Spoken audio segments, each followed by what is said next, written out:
This episode of the Signal 51 Chronicles is brought to you by Oscar's Pub, 6323 Kent Bowie Boulevard. Roxo Media House. A Signal 51 is police code for an investigation, a law enforcement proceeding that is a systemic and thorough attempt to learn the facts about a possible crime that is complex and whose facts and circumstances are generally hidden, at least initially, behind obstacles that can be coincidental and or man-made. Investigations methods are formal. I'm John Henry, a journalist. My partner is Jake White, a retired Fort Worth police sergeant. And together we examine the difficult cases of law enforcement, both in Fort Worth and around the region. This is Signal 51. The show is designed specifically for a more mature audience. Some of the content is graphic and is not intended for younger audiences.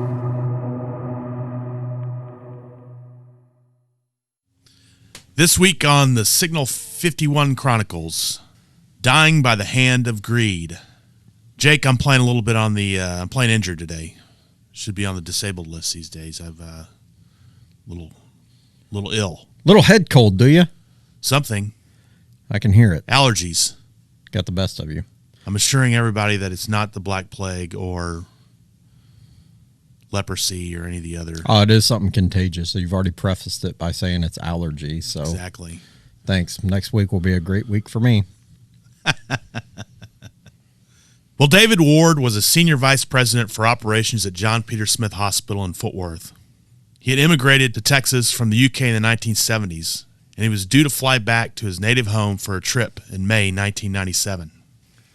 Twice before, he had been forced to cancel his long-awaited reunion with family, but this time it was, everybody thought anyway, definitely on. Family said there was no way he would have put it off again. But when his parents arrived to meet his plane in Manchester, David wasn't on it. His brother Michael instinctively knew something was wrong. Though he had to postpone 2 prior trips, he certainly would not do so again without calling. That just wasn't his nature. Unable to reach his brother by phone, Michael said he called police here to file a missing person report. The police, though, told him it was too early to do that. Police also told him that they could not enter David's home in the 5600 block of Blue Ridge Drive on their own. Michael then notified some of the staff at JPS, who got a locksmith to open the door to David's home. There, the doors were all secure, and his BMW wasn't in the driveway. But that's when police discovered the fate of David Ward. Police found him in his bedroom of his Eastern Hills home with his feet and hands bound with wire. He was dead, and foul play was immediately suspected. Around him, his home had been ransacked and daubed with gangland graffiti. A post-mortem report later revealed he had been tortured for several hours. Michael told reporters in 1997, "When you're raised in a close family environment, you can tell when something is wrong. It's like a sixth sense." David had grown up as the eldest son in a closely knit family in Lancashire.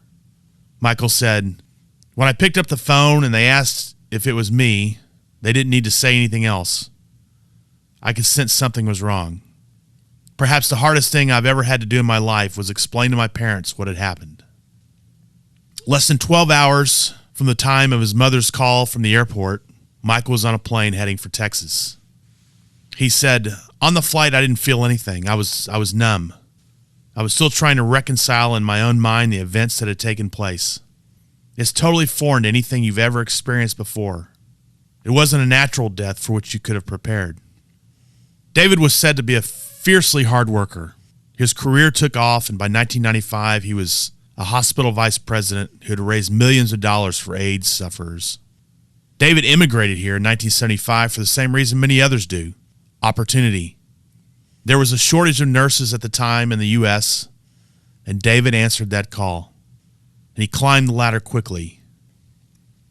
David's friend, Greg Asher, arrived at 11:30 that morning to take Ward to the airport, but when he arrived, he received no answer at the door. Asher stayed at the home for about 15 minutes, but he ended up leaving after not hearing anything from David. When David did not arrive in England as planned, That's when worried family members called Fort Worth police for a welfare check at his home in the 5600 block of Blue Ridge Drive in the Eastern Hills neighborhood. When police arrived, they found no signs of forced entry or any sign a crime had occurred, so they left the scene. David's family, though, was still worried that he may be in danger, and that's when they called friends in Texas. They said if necessary, call a locksmith to get inside Ward's home. Asher was one of the friends and was one of the people that entered Ward's home once it was unlocked. He said, quote, David kept his house immaculate. When I first walked in, I didn't notice anything wrong. Then I saw the black spray paint near the staircase. Once I saw that, I got a chill. Fort Worth police were called back to the home where investigators found the deceased body of 43-year-old David Ward. Evidence indicated Ward had been manually strangled and his hands and feet were tied with wire from the home. Investigators noted there were signs of foul play. Items were missing from the home, including Ward's 1993 BMW. Investigators also observed the spray-painted walls. The misspelled words read, quote, 60, pay your debts. Debt spelled D-E-T-T-S. Quote, down with mines, M-Y-N-E-S, and quote, RCS. A police spokesman said, the spray painting on the walls lends itself to all kinds of possibilities. There is no obvious message. We just have to continue doing a lot of digging in this investigation. Ward, he lived alone. He had a roommate previously, but the roommate had moved out approximately 1 year before. Police had been to Ward's home several times in the previous years on domestic disturbance calls, and also in 1996, Ward was the victim of a burglary and robbery. A day later, between 10:15 and 10:30 p.m., Ward's BMW was found burning in the 3600 block of Shady Valley Drive in Arlington. A witness reported a light-colored Honda Accord following the BMW. The same witness saw the driver of the Honda and the driver of the BMW speak briefly with each other. A short time later, the witness observed the BMW had caught fire. Witnesses also reported 2 men were seen leaving the burning BMW. Around the same time, short time after Ward had been discovered, police also identified a person they wanted to question about Ward's death. Travis DeHorney Jr. He was Ward's former roommate. 2 days later, Fort Worth police released a composite sketch of a man they believed had a role in Ward's death. The man was described as a slender white male in his mid-20s, about 5 feet 10 inches tall, who possibly goes by the first name of Aaron. Police obtained the description for the sketch after Ward's credit card was used at an Arlington restaurant the day after his death. On May 24th, police had a break in the case. At 1 a.m., the Fort Worth PD Fugitive Unit arrived at Centennial Court Apartments at 700 West Mitchell in Arlington. The apartments housed almost 1,000 University of Texas at Arlington students. An arrest warrant in hand for Aaron Christopher Faust.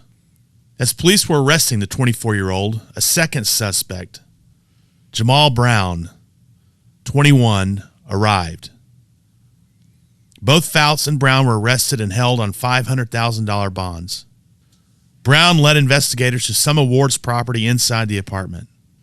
Police also recovered a stereo, a VCR, and numerous liquor bottles that were removed after David's death.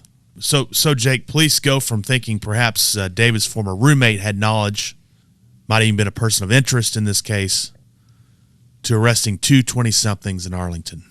They did. Again, we'll get into the technology component and how things have changed, but to start with this. So Brown, he was a student at UTA and rented a 4-room apartment at the Centennial Court complex. It's a big apartment. It's a large apartment. Several residents in the complex described Brown as a clean-cut type of guy who owned a pet snake. Faust, on the other hand, he lived with Brown, but There's nothing to indicate he was a student at UTA, which that complex was predominantly student housing. The neighbors, they described the relationship between Faust and Brown as a, quote, unusual couple.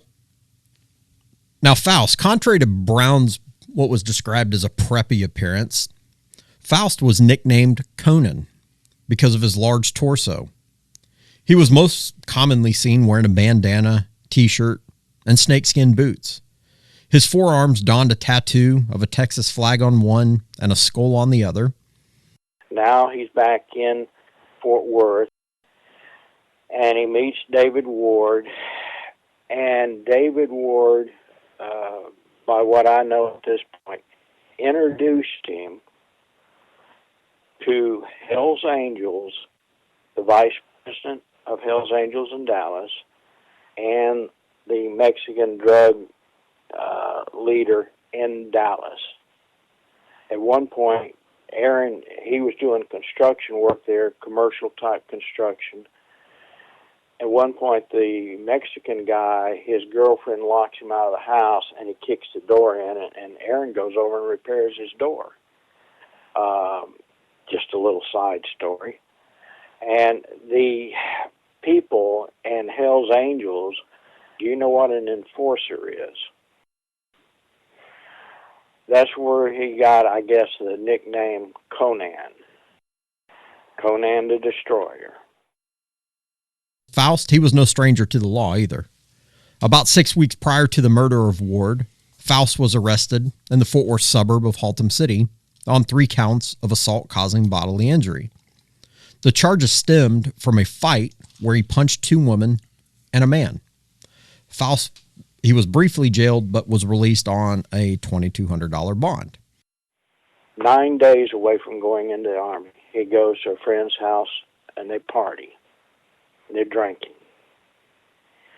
And the guy's girlfriend is causing a ruckus and carrying on. I don't know the whole story as far as what all she was doing, but apparently she got mad at her boyfriend or whatever.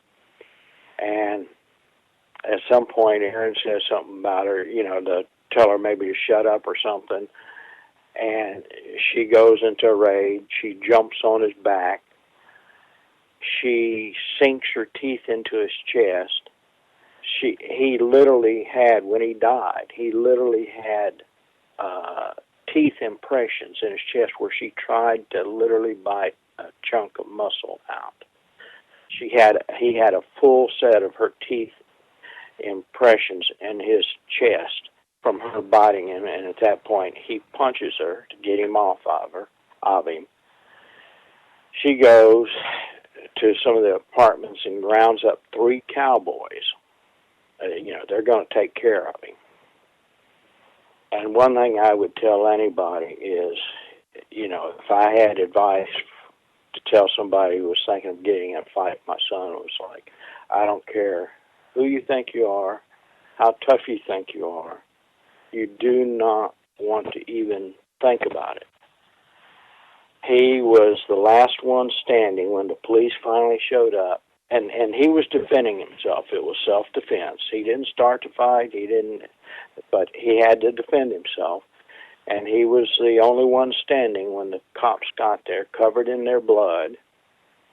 He said, and a joke to me when I was talking to him about this, he said the guy was so scared, the cop, that he pulled out pepper spray and sprayed him in the face.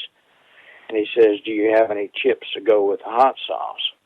He'd been sprayed enough times with stuff, it didn't even bother him.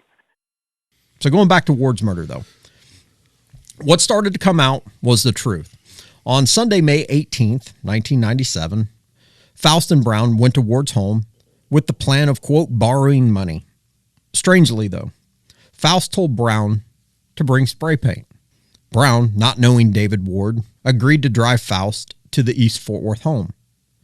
According to a police spokesman, he said, quote, David Ward would not give him any money, and it made him mad because he saw the credit cards in Mr. Ward's wallet when it was sitting on a bedroom chest. This is the point where he goes to David Ward's house and says, you owe me $500. I want the money. And David Ward probably sees himself as a special guy at that point. And he says, I'm not going to pay you. And you know the rest of the story. He had no mercy. He didn't care about his, excuses or anything. He was getting ready to go to England to see his family there. He had money. He wasn't a broke guy. But he refused to pay the money. And again, like I say, you know the rest of the story. David not complying with the request to give him money angered Faust. Ward was forced into the bedroom and tied up.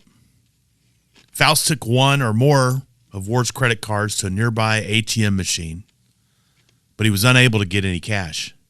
When Faust returned empty-handed, this is when he strangled the bound Ward, police said. Faust ultimately provided police with a written confession.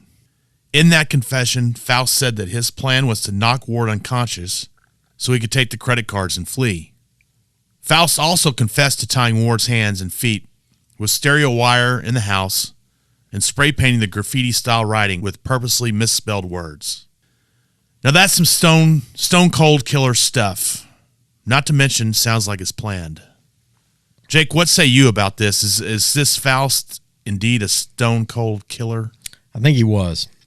So Faust remained in jail awaiting trial. On March 30th, 1998, Tarrant County Sheriff's Deputy Stephen Rose was scanning mail. One of the letters that he was looking at was Faust responding to a letter from a woman who went by the name Amanda Snowbunny. In this letter, Faust wrote, quote, "Since I'm an honest man, I did indeed kill a man." Now, if you remember, we talked about Faust getting previously arrested and was briefly jailed about 6 weeks prior to the murder of Ward. So when Faust was arrested that first time in March of 1997, he provided some insight on his motive. When Faust was locked up in Tarrant County Jail for the Haltom City assault charge, one of his cellmates was a guy named Paul Hammonds. Faust told Hammonds he knew a person he could rob for his BMW, credit cards, TV set, and other items. Also, he already had a buyer for the BMW in Mexico. Faust told Hammonds that Hammonds could have the intended target's clothing items because they were about the same size. Faust said if the man did not cooperate with the robbery, he would kill him execution style. And finally, Faust told Hammonds he would cover his tracks by writing gang signs on the wall to give it the appearance of a gang-related murder. A year later, or almost a year later, in April 1998, the capital murder trial of Faust was underway. After several weeks of testimony, the jury deliberated. After just 2.5 hours, Faust was convicted and sentenced to death. The jurors in post-trial interviews said they were, quote, unnerved by the cold, calculating, avarice-driven actions of this defendant. More chilling still is weeks before Faust's 1999 execution, he said, quote, "I'm not going to say I'm sorry because I'm not sorry." Faust described Ward as a, quote, snobby Englishman. And he went on to say, quote, "Sometimes I wish maybe I could feel bad about it because maybe I'm supposed to, but I don't." In April 1999, Faust was put to death for the murder of David Ward. So that's kind of a quick turnaround for an execution. Less than 2 years. Yeah. One of the things that came out was Faust, after convicted of capital murder, waived all of his rights to appeal. He accepted his punishment, no appeal, and that's how quickly the process moved. I don't know that it would work that way today. We're going to get Sean to weigh in on that, see what his thoughts are. Also reminds me of the execution of Timothy McVeigh. He did the same thing on the federal level. Yes. Guy who bombed the Oklahoma City terrorist. He waived all his appeals, and it wasn't within 2 years, but it was within 5 or 6. I think it goes back to that stone cold mentality. I don't know. Here's one of the other things, though. So 2 years, in less than 2 years, Faust executed. What hasn't happened yet is the trial of Jamal Brown. 2 years later, we still haven't got to Jamal Brown. Still have not got to him yet. All right.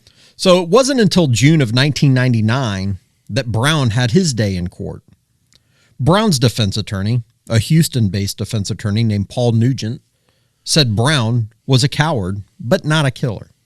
Brown's defense team said he allowed Faust, now dead, to stay with him for a few days in 1997. His defense team further stated Faust invited Brown to Ward's home on May 18th of 1997 to drink beer. When they got to the house, Faust asked Ward for a syringe so he could inject steroids. Ward obliged and provided Faust with a syringe. As the night wore on, though, Ward asked Faust and Brown to leave so he could go to bed. Remember, he's a hospital executive. He has a level of responsibility in life, and getting hammered on a Sunday night before you're going to England, probably not the best idea. No, it's not. But according to trial testimony, quote, "That's when the nightmare began," said Nugent. Faust grabbed Ward and forced him to a downstairs bedroom. Brown looked on, stunned.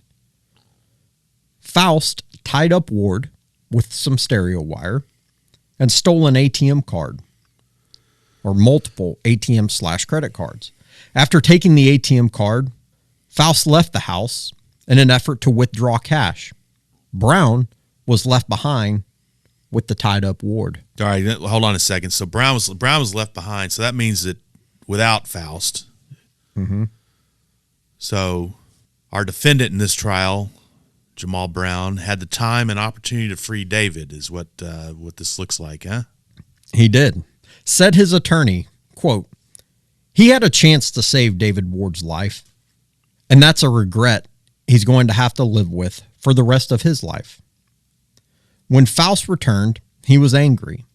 It was then that he wrapped his arm around Ward's neck, choking him to death. Faust then, quote, dropped him on the floor, and he stood there and smiled, admiring his work, according to Brown's attorney. In Brown's trial, it was revealed that it was Brown who spray painted the graffiti on the wall to make it look like a gang-related killing. After a multiple-day trial, Brown was also convicted for his role in the death of Ward. Murder, huh? Nope. So he was convicted of a lesser-included offense of robbery with a max punishment of 20 years. But there's an oops in this case. So after the trial, the jury foreman said some of the jurors believed there was a possibility the reduced charge would also carry a life sentence. Had they known differently, they may have also convicted Brown of capital murder. After the conviction of robbery, the prosecutor was certainly not happy. Not happy with the possibility of Brown only getting a max of 20 years. So they're taking another bite of the apple.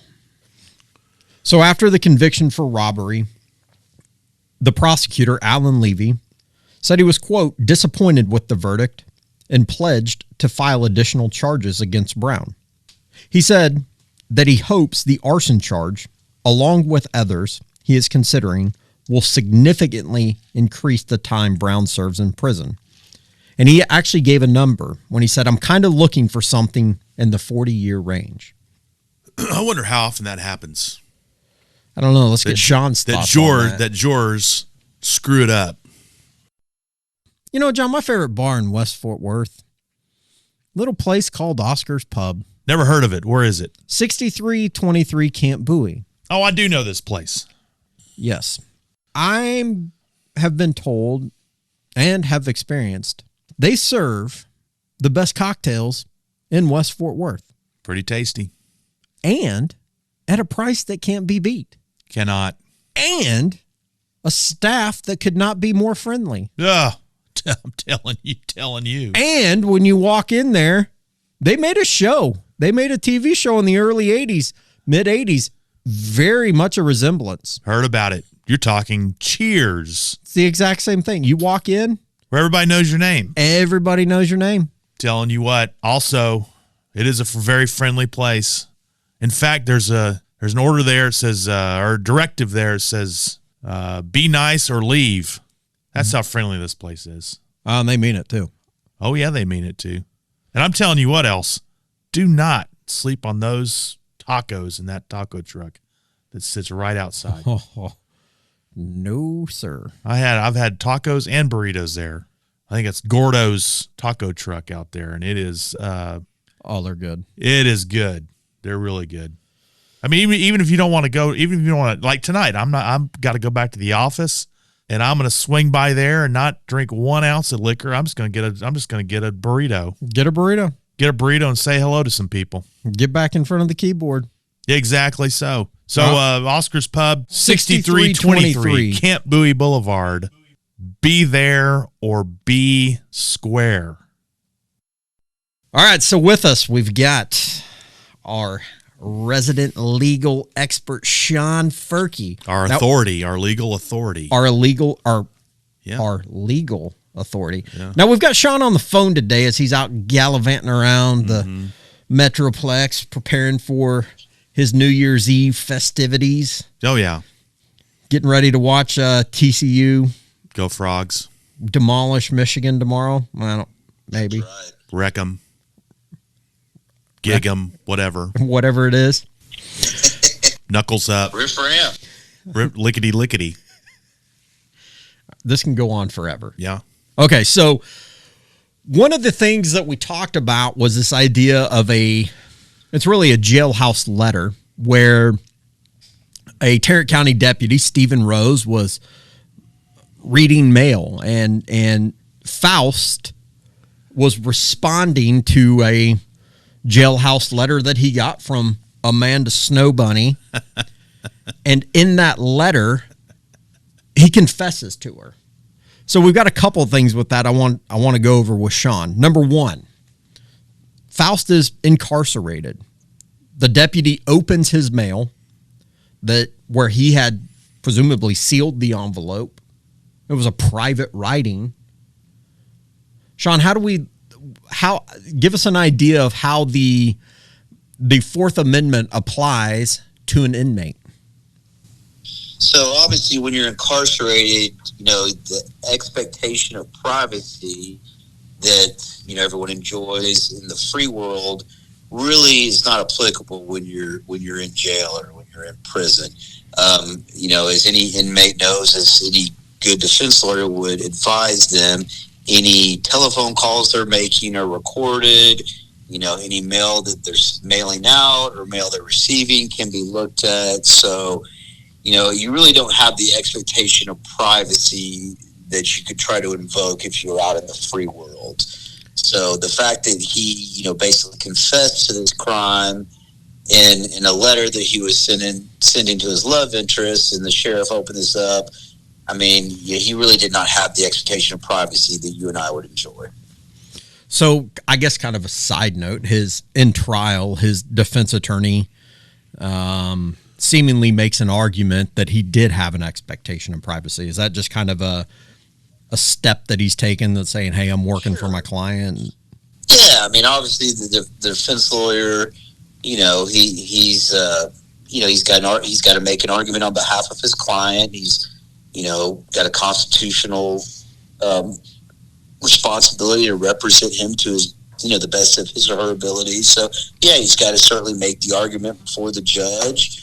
But, clearly in this case, the judge made the right ruling because, to me, it'd be akin to, had he made that confession or admission on a jailhouse phone call.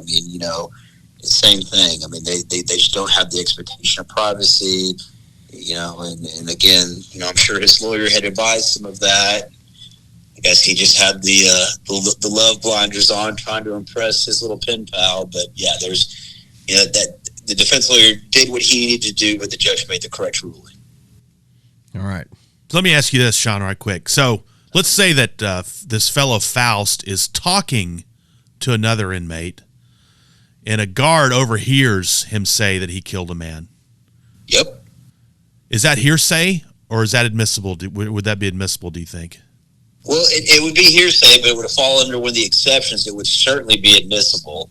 And that happens all the time in prison, where these inmates, whether they're trying to, blend in or, get some credibility from other inmates, well, they'll start talking about the crimes that they're accused of committing and start admitting to stuff that they've denied up to that point. Either typically what you see what happens is that, a fellow inmate will flip on them, will go to the guards that gets to the, assistant district attorney and basically offer to cooperate and testify against that individual or to, kind of sweeten whatever sentence or, deal that they're potentially facing. But yeah, I mean, that's, certainly if a guard were to overhear two inmates discussing that's certainly something that would be admissible at trial. So in this one, that was one of the other things that came up. So a couple weeks before Faust's arrest for the murder, or a couple months, before his arrest for the murder of David Ward, he was locked up in Tarrant County on an assault charge, 3 assault charges out of Haltom City. Cellmate was a guy named Paul Hammonds. So 6 weeks prior, he tells Hammonds, "Hey, I've got a target that I'm going to rob, and I'm going to steal possessions from his house. In fact, I'm going to steal his BMW, and I've already got a buyer for the BMW in Mexico. And when I do this robbery, I'll give you his clothes because you guys are about the same size." So Hammonds, in Faust's trial, also ends up testifying. Now, when we look at those jailhouse conversations, I guess from a prosecution perspective, I mean, from an investigative perspective, you've got to be a little bit careful because there's incentive or there's motive to talk, right? Sure. So if you're the prosecutor on that, you're looking for other facts to corroborate what the cellmate in this case is saying, right? I mean, you're not going to take Absolutely. Yeah, I mean, you're not going to take his gospel, anything or, that another inmate might say, because obviously they've got motivation, they've got incentive, and that happens all the time where they try to claim, oh, so-and-so told me this. So certainly the prosecutor, their investigator, they're going to listen to that, but then they're going to have to do other, research, investigation to corroborate that. You're not going to just rely upon a statement like that. I mean, you would certainly need to find other evidence to support whatever that inmate is purporting to tell you that the accused told them in jail. That's some good info. So one of the other things that happened, so Faust, he's convicted of capital murder in 1998. Not even 1 year after the offense, April of 1998. After he's convicted, he's sentenced to death. He waives all rights to appeal. And by April of 1999, he's executed. Okay, he's gone. That quick. Less than 2 years after the offense had occurred. Okay. When we look at the appeals process and death penalty cases, those drag out for a decade or longer, right? Absolutely. In fact, it's a lot of people, regardless of where you fall on capital punishment, a lot of people that are, for it will make the argument, oh, I don't want my tax dollars to keep this defendant alive for the next 20, 30, 40 years of his life. Let's give him the needle. Well, in actuality, with all the appeals, the appellate process that takes place and the time that it takes, it actually costs a lot more to try to put a needle in someone's arm than it would for that person to serve out their natural life in prison. Right. Now, I would think that his defense attorney has got to be telling him to the contrary. Don't waive your appeal rights. Absolutely. Yeah. Absolutely. Because like I said, not that his conviction in this case would have been overturned, but yeah, the attorney obviously has, fiduciary responsibility to his client, even if he's appointed. He's got to represent to the best of his ability, and any attorney, worth their own would certainly advise their client against waiving any appeals that they would be constitutionally, afforded. Sounds like in this case, this guy just, he knew he had done it. He sounds like wasn't remorseful for it, was ready to check out. So that's, his prerogative. If he wants to waive right to all appeal, I mean, the defense lawyer can do everything he can to advise him against doing so. But at the end of the day, it's going to be the defendant's call.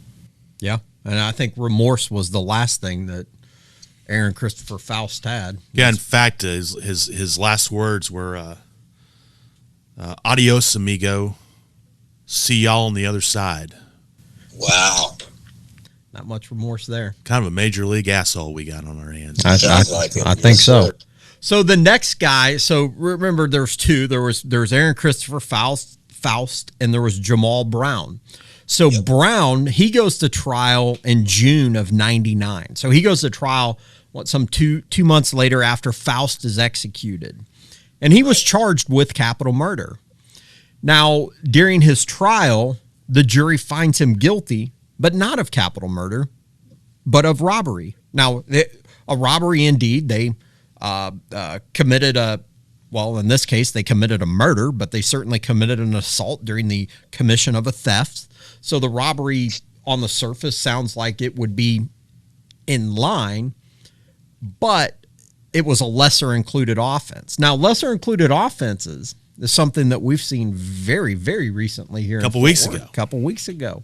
We had the trial of Aaron Dean, the former Fort Worth police officer who was charged with murder but later convicted of manslaughter. When we look at these lesser included offenses, kind of walk us through what's the steps, what's the process, how does that happen? So the way these lesser included offenses typically come about is, in this case, this guy was charged with capital murder. That's got certain elements of that offense. For a jury to consider finding a defendant guilty of a lesser included offense, that's something that evidence has to come forth at trial, and that has to be an instruction that the judge gives to the jury. Like in this case, I mean, it wasn't like this guy was indicted for capital murder, assault, robbery. I mean, he's indicted for capital murder. But if certain evidence comes about in trial, which in this case, obviously a lot of those elements, capital murder that what led to that killing, there was a robbery, there was an assault, the judge can give lesser included offenses for the jury to consider via his or her, jury instructions. So that's how that comes about. And then the jury can consider those lesser included offenses. So in the case that we've all seen recently with Officer Dean, he was charged with murder, but he was found guilty of manslaughter. So the jury, for whatever reason, and I didn't follow that trial too closely, but for whatever reason, they felt that the state did not prove all elements of murder, but they felt that, that Officer Dean was guilty of lesser included charge of manslaughter. So in the Ward case, like I said, Brown gets convicted of robbery, not capital murder. Right. One thing that came to the surface was, we called it an oops moment, if you will, and that is after the trial, and you can maybe shed some light on this, the jury foreman goes on record and says, hey, we didn't know that the robbery only carried a 20-year max sentence. So there's kind of a two-part to that. One, after the trial, you as an attorney, prosecutor or defense attorney, how does that work where you guys talk with the jurors? So in some cases, the judge, assuming the jury's willing to do so, will allow both sides, the prosecution and the defense, to basically, interview with the jury to kind of see, the discussions that they had, the thought process that went into them coming up with their ultimate verdict. So, you basically, again, assuming the jury's willing to do so, and they're not required to do so, but you'd be surprised how often they're willing to talk to both sides and kind of explain how they, ultimately came to the decision they came to. So it must have been during that discussion that obviously they shed some light on that. Now, in this case, when the jury said, "Oh, well, we didn't realize," there's several issues to come up there. There's the issue, okay, well, can the prosecution try to appeal that and say, "Hey, look, they would not have found him guilty of robbery had they known that it would only have, given him up to 20 years," because the way it works with double jeopardy, in that case, since this individual was, indicted and charged with capital murder, not robbery, wouldn't like double jeopardy attached to the robbery charge. So, the prosecution could make an argument that, hey, jeopardy had not attached. This is what they communicated to us after. We want to appeal this based on the sentencing and based on the thought process they went through. And in my opinion, they'd have an argument to make. Ultimately, the decision would lie on the judge. But so one of the approaches the prosecution took, and I mean, I can't think of a recent example or really any example. So Brown's convicted. He gets an up to 20-year sentence. The prosecutor goes on record and basically says, "Hey, we're not happy with that. And in fact, we're going to go back at him again. And this time we're going to try to have him indicted for arson because they burned David, the car. Right. Yeah. They burned the car." How often does that happen from the prosecution side? So you get the actor gets convicted, right, but the sentence is too lenient, or there's some other factor that the prosecution goes back for more. Was that something that you saw much in your time as a prosecutor? No, that's not something that transpired very frequently. I think that's more the exception than the rule. It surprises me that in this case that the jury found him guilty of robbery, not understanding the time frame that he would be potentially facing. I mean, that would have been discussed during the sentencing phase, and right, that's what I was going to ask. It's a little hard. It kind of hurts the prosecution on appeal because obviously they have a record of what was said, and it makes you wonder, okay, was that just one person that made that comment, or all 12 of them misunderstood? But to answer your question, Jake, it's very seldom that something like this happens where the prosecution's like, okay, what else can we potentially charge them with to get a more severe sentence? And it would seem like a second trial would have its challenges. Absolutely. Right? Because we're talking, you brought up double jeopardy. I mean, there's going to be, I would assume there's some or many elements that you couldn't include in from the first trial into the second trial, right? For sure. Huh. Yeah, so in the guilt or innocence phase of the trial, you're determining guilt or innocence, obviously.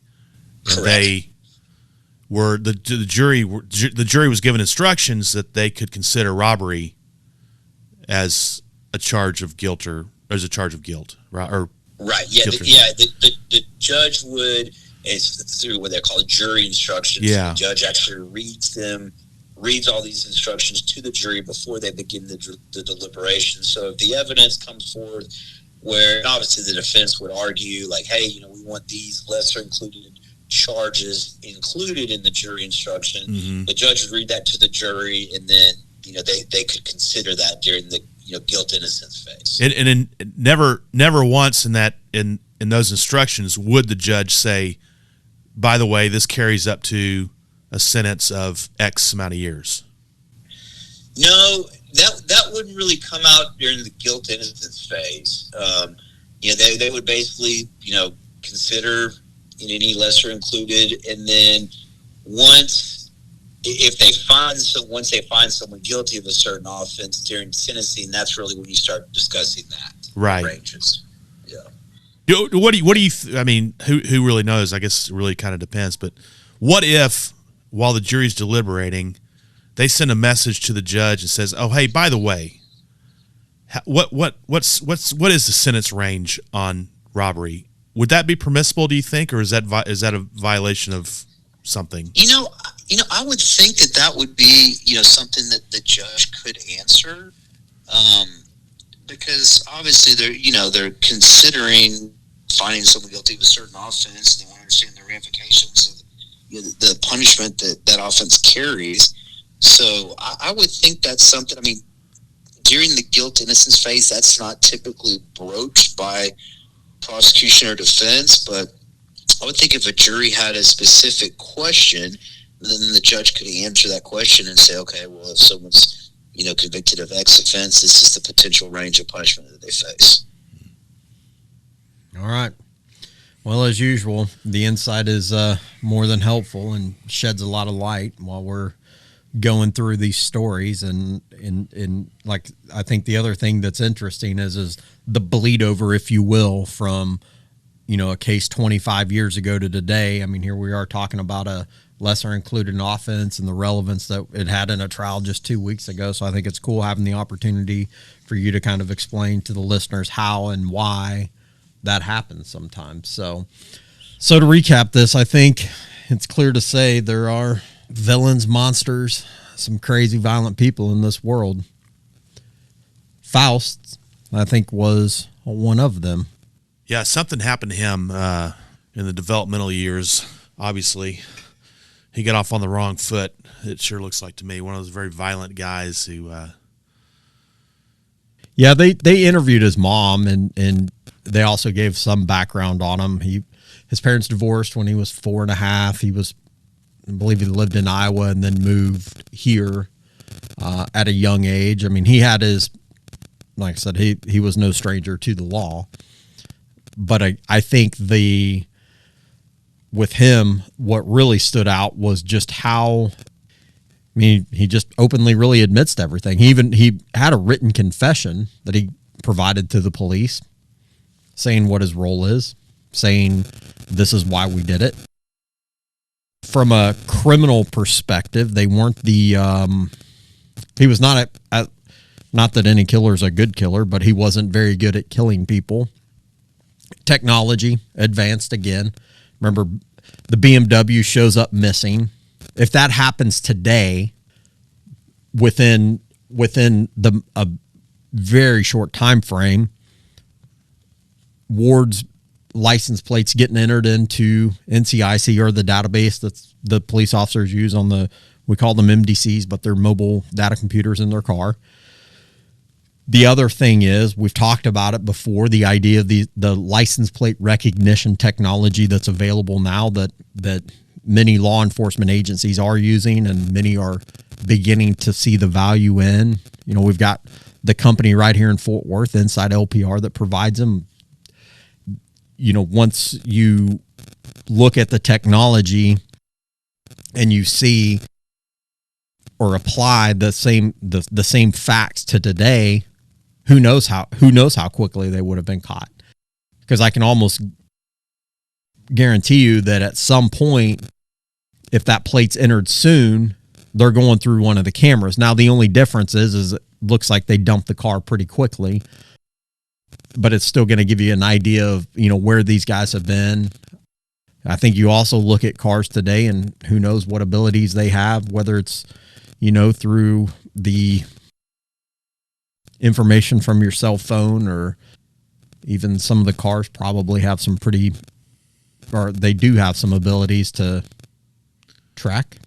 Yeah. So I think, we look at this today, it would have been, the outcome may have been the same. It just may have been quicker, but it doesn't change what happens. It doesn't change the fact that, there was a predator living on I guess we could safely call it student housing, if there's over 1,000 UTA students that live there, and you've got a predator right there in the mix. Mm-hmm.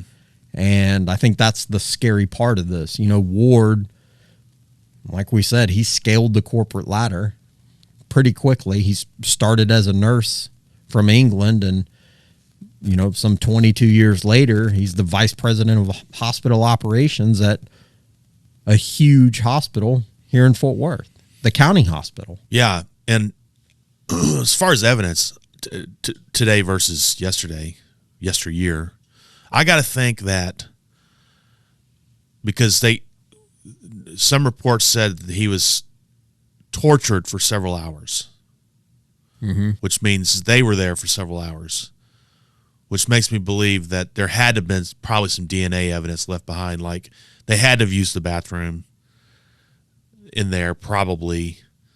Oh, yeah. And so now, of course, the police eventually got this thing set. It wasn't very long. It's in few days that they found these guys. That's the thing about these detectives back then. I mean, we talked about it in the Glass Key murders, and in fact, this is along that time frame. If you remember in that story, 1990, there were 8 or 9 homicide detectives, and a couple hundred murders in Fort Worth that fall on the shoulder of 8 or 9 detectives. But then the mid-90s roll around and things start to slow down a little bit. They're able to catch up. They're able to work on some of those cold cases. Here we are in this one, 1997, where it's significantly lower. The number of murders is significantly lower than what it was in 1990. But again, you look at that, it's the same detectives too. Right, that whole squad at the time did not have much turnover, and they catch somebody 2-3 days after the fact. I mean, they start from a call, a welfare check. They have no evidence of a crime. The family says, "Hey, we need to get the door open. You guys need to go in if the police aren't." Which I also another similarity in what we saw in the Aaron Dean trial. It was think about it. The police get called to David Ward's home. There's no evidence of a crime. There was no open door. The time of day was different. It was 11 a.m. or whatever, but there was, the call in reality is very, very similar. The police response then was, we can't go in the house. Well, there wasn't, like you said, there was no open door. Yeah, there was no open door. They said there was no evidence of a crime. So they leave, and then the locksmith comes out. The friends go in, and they find the crime scene, and the police come out. But like I said, within 2 days, Faust and Brown are in custody. They start from nothing and work that quickly. And one break was that conversation, the jailhouse conversation that Faust had with Hammonds. Was that Hammonds? Well, that wasn't a break at the time because Hammonds wasn't even in the picture at the time. Where the break really happened was when they go to Arlington. They released that composite sketch about 2 days after the murder. So where'd they get the composite sketch identification from was from the restaurant server in Arlington. That's where that came from because they tried to use his card. So the server was the one who was able to provide the description. Now, I think there was another person who provided some information that led investigators towards the down the right road, if you will, in terms of apprehension. But I think somebody who possibly knew both. Now, there was somebody who knew both from what we could gather, and I don't want to go too far down the rabbit hole with that, right? Because we don't have right. But he was able to look at that composite and say, "I think I know who that is." Yeah, because they had a name. Right. I mean, that original release on the composite sketch was the description, and he also possibly uses the name Aaron.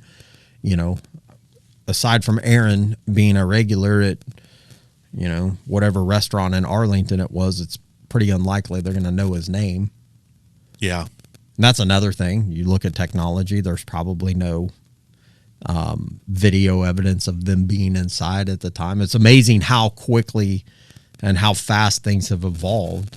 Now there's a video record of pretty much everything. I mean, there doesn't seem to be many unsolved murders. And then you look at the concept, you go even deeper, you look at the concept of like serial killers now. Where'd they go? Look at the 1970s and now look. I mean, when do we hear about I guess we've had a couple of them. We've had a few of them here in Fort Worth in recent time. Last 2 years. Yeah. So, I mean, I guess they're out there, just they don't have the same coverage, or maybe they simply aren't as prevalent, or maybe they get caught sooner. Maybe there's a societal component that is slowed it. I don't know. It could be a combination of all. I have no idea. Talk about the guy Jamal Brown, the accomplice. Yeah.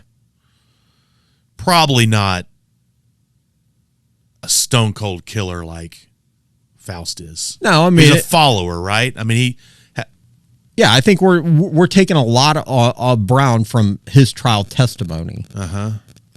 But let's look at the facts as a whole. He was a student at UTA. Right. There's no indication. I think an engineering student. An engineering student, indeed. Yeah. There's no indications of any kind of prior criminal history. I mean, I think a follower is a safe, would be a safe description. I mean, he's alone with him while he's alone with David Ward while Faust is out trying to get money by use of the cards. He doesn't release him. No. So he's scared to death of this guy, obviously. Faust. Fear is probably one element of the control that Faust has over Brown. I think so. And I mean, again, that it's got to be immense fear because he had every possible opportunity Brown did to either flee. Yeah. I don't want any part of this because by all accounts, he did not know David Ward. Right. He could have gotten on the phone right there. Not a cell phone, who knows, but I'm sure he had a landline or something there. Well, but dialed 911, said, "Listen, I'm in a bad situation here, blah, blah, That goes back to what we've talked about, right? That goes back to the idea of people and their willingness to call the police. If you remember, we talked about the drug house robberies or the drug house murders. They're afraid to call the cops because they're involved. And at that point, was Brown an accomplice in a robbery? Well, by all accounts, he was. Yeah. I mean, the guy's bound with stereo wire. His credit cards are taken, and he does nothing. Right. So I could see why. I mean, just from my experience, I'm not surprised that he didn't call the police, but what I am surprised by was he didn't flee, and maybe there was that fear factor. Yeah. Maybe he didn't flee because he was that scared of Faust. That's a possibility as well. And not only did he not flee then or release David Ward, after they leave the house, he's still buddies with this guy. He continues to let him live at the house. Of course, we're only talking days after the murder. Yeah. But, he doesn't, by all appearances, doesn't try to extract himself from this friendship or he doesn't. Anything. When police arrived at the apartments to arrest Faust. Right. He wasn't there, but he shows up. Yeah, he shows up. And when he shows up, he immediately says, I'm an accomplice to this. And he's the one that takes police inside where they find the evidence of the crime. Where they find Ward's property. I think it was 37 bottles of liquor and a VCR and perhaps the credit cards. I mean, that again, that goes back to the level of fear, because that is not normal. Brown makes zero effort to distance himself from the crime, which is unusual. I mean, he seemingly never once denies that he was there, denies his role.